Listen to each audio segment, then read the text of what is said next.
हमारे चैनल को सब्सक्राइब करें।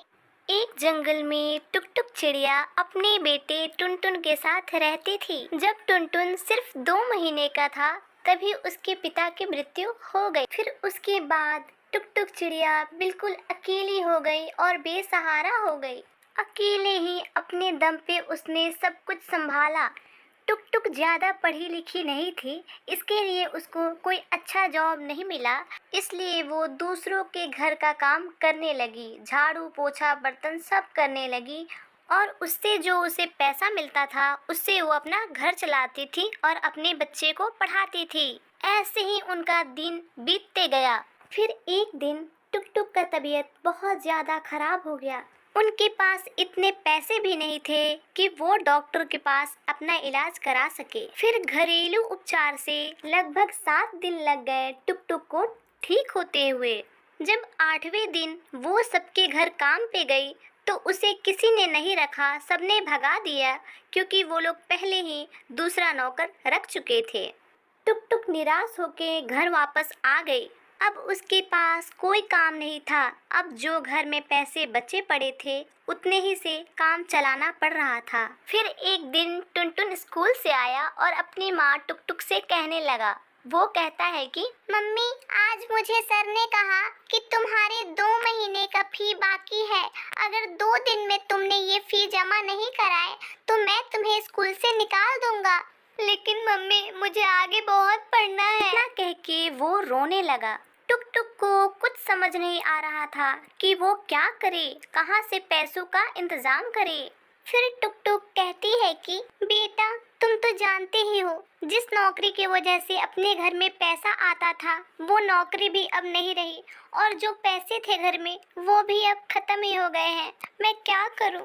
लेकिन तुम चिंता मत करो, मैं तुम्हारे पढ़ाई में कोई रुकावट नहीं आने दूंगी। इतना कह के टुकटुक अपने गले का हार उतार के सुनार के पास ले जाके उसे बेच देती है और उसके बाद उस पैसे से उसका फी भर देती है। लेकिन अब तो घर में राशन भी खत्म हो जाते हैं, बिल्कुल कुछ भी नहीं बचता है। टुकटुक को कुछ समझ नहीं आता कि वो क्या करे। फिर वो उड़ती हुई जंगल के सबसे बड़े सेठ के पास जाती है जिसका नाम कालिया होता है। वो उसके पास जाती है और उससे कहती है कि कालिया भाई, मुझे कुछ पैसों की सख्त ज़रूरत है। अगर आप हमारी मदद कर दे तो आपकी बहुत मेहरबानी होगी और मैं आपका पैसा जल्द ही लौटाने की कोशिश करूंगी। इस पर कालिया कहता है कि ठीक है, मैं तुम्हें पैसे दे दूंगा, लेकिन 2 महीने के बाद पूरे ब्याज के साथ तुम मेरा पैसा लौटा देना। टुकटुक मान जाती है और कालिया से पैसे लेके अपने घर पे आ जाती है और फिर उन पैसों से घर के लिए राशन लाती है और फिर बनाती है, अपने बच्चे को खिलाती है और खुशी खुशी रहने लगती है।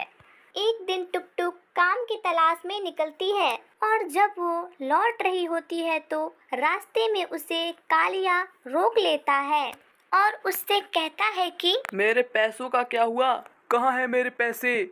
मुझे आज ही मेरे सारे पैसे चाहिए, वो भी ब्याज के साथ। ये सुन के टुकटुक उससे कहती है कि अरे कालिया भाई, अभी तो 1 महीने भी नहीं हुए और आपने तो मुझे 2 महीने का टाइम दिया था, इसलिए मैं अभी काम का पता लगा के आ ही रही हूँ। मैं आपको अगले महीने आपका पूरा पैसा लौटा दूंगी।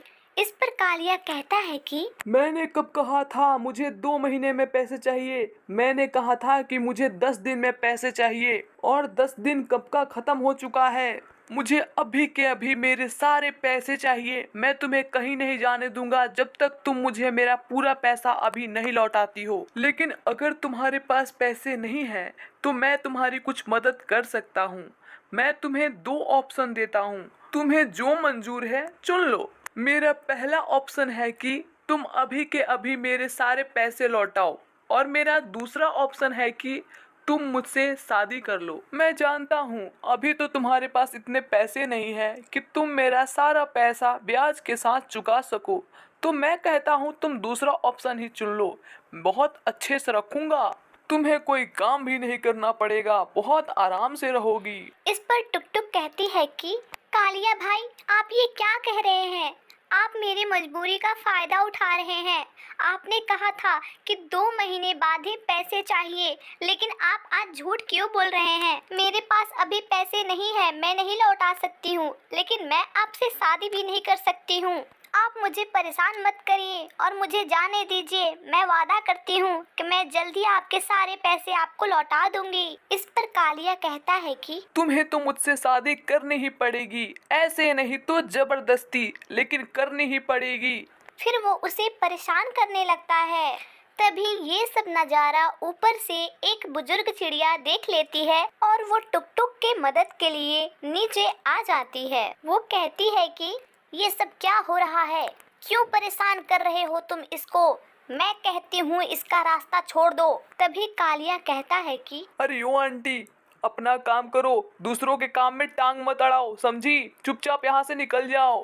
तब वो बुजुर्ग चिड़िया कहती है कि सुन कालिया, मैं तो यहाँ से तब तक नहीं जाऊंगी जब तक तू यहाँ से चला नहीं जाता, और चुपचाप इसका रास्ता छोड़ दे, वरना मैं तुझे यही जान से मार दूंगी। ये सब सुन के कालिया बहुत डर जाता है और वहाँ से भाग निकलता है। उसके बाद टुक टुक भी अपने घर आ जाती है। फिर एक दिन टुनटुन के स्कूल में पेरेंट्स मीटिंग रहती है, उसमें टुक टुक वहाँ चली जाती है। जब टुक टुक और टुनटुन घर वापस लौट के आते हैं तो वो देखते हैं कि उनका पूरा घर एकदम टूट चुका है, बिखर चुका है। वो लोग देख के रोने लगते हैं क्योंकि उनके पास यही एक छोटा सा घर होता है। वो लोग बहुत गरीब होते हैं।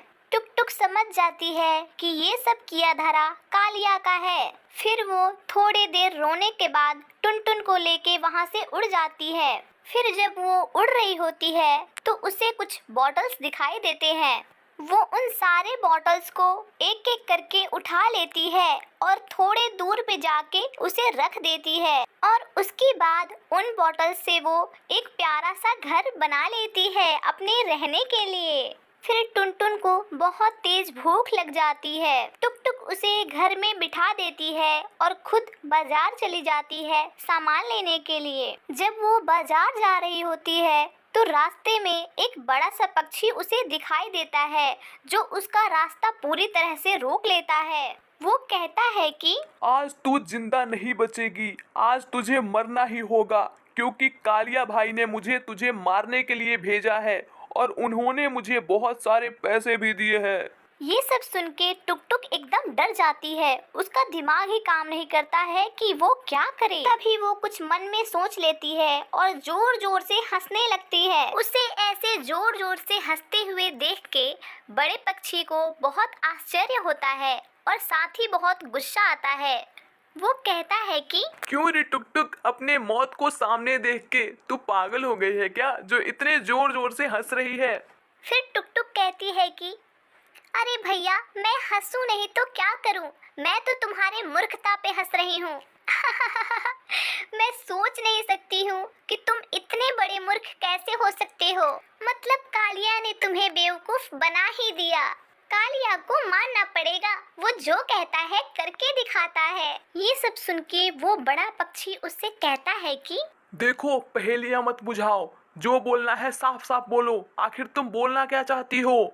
तब उससे टुक टुक कहती है कि ठीक है, मैं तुम्हें सारा सच्चाई बता देती हूँ। कालिया तुम्हारी पत्नी से शादी करना चाहता है। उसने शर्त भी लगाई थी कि वो तुम्हारी पत्नी से शादी करके रहेगा। और अब देखो, तुम्हें रास्ते से हटाने का कितना अच्छा प्लान बनाया है उसने। वो जानता है कि जब तुम मुझे मार दोगे तो पुलिस तुम्हें पकड़ के अंदर कर देगी। तब उसका रास्ता एकदम खाली हो जाएगा क्योंकि तुम रास्ते से हट चुके होगे। तब वो तुम्हारी पत्नी से आराम से शादी कर पाएगा। लेकिन तुम बुद्धू उसका चाल समझ ही नहीं पाए और फंस गए। ठीक है, आओ मुझे मार दो। ये सब सुनने के बाद वो बड़ा पक्षी बहुत गुस्से में आ जाता है। वो कहता है कि आज तो मैं पक्का मारूंगा, वो भी जान से, लेकिन तुम्हें नहीं, उस कालिया को। इतना कह के वो बड़ा पक्षी बहुत गुस्से में एकदम जल्दी जल्दी कालिया के घर की तरफ बढ़ने लगता है। इधर मौका देख के टुक टुक भी वहाँ से भाग जाती है। फिर वो बड़ा पक्षी जाके एकदम गुस्से में कालिया को मार देता है। उसके बाद टुक टुक एकदम आराम से बेफिक्र होके अपने बच्चे के साथ उस बॉटल के घर में रहने लगती है और उसे अच्छा काम भी मिल जाता है, जिससे घर का खर्चा बहुत अच्छे से निकल जाता है और टुनटुन की भी पढ़ाई नहीं रुकती है। दोनों एकदम अच्छे से खुशी से जीवन व्यतीत करने लगते हैं। यहीं पे इस कहानी की समाप्ति हो जाती है। तो अगर आप लोगों को ये वीडियो अच्छा लगा हो तो प्लीज़ इसे लाइक करिए, हमारे चैनल को सब्सक्राइब करिए और इस वीडियो को ज़्यादा से ज़्यादा शेयर करिए। Thank you. हम लोग फिर मिलेंगे एक नई कहानी के साथ।